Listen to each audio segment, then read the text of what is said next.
¿En quién confiar?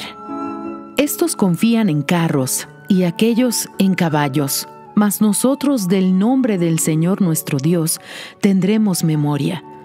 Ellos flaquean y caen, mas nosotros nos levantamos y estamos de pie.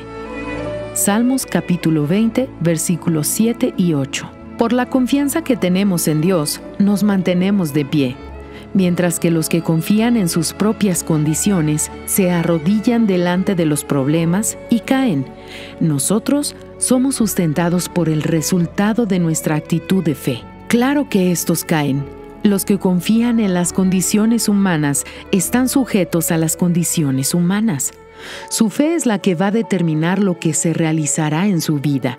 Mantenga firme su confianza en Dios y tendrá la garantía de la victoria, sea cual sea la situación enfrentada, aunque aumente la intensidad del fuego adentro del horno en el que usted fue lanzado, aunque esté en una cueva con leones hambrientos, aunque sea acorralado por el enemigo delante del mar, usted permanecerá de pie y la victoria será inevitable. La fe sobrenatural provoca la respuesta sobrenatural.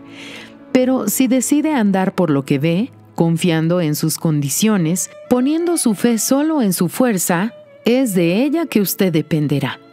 El resultado entonces será natural. Quien depende solo de lo natural no puede esperar que suceda lo sobrenatural.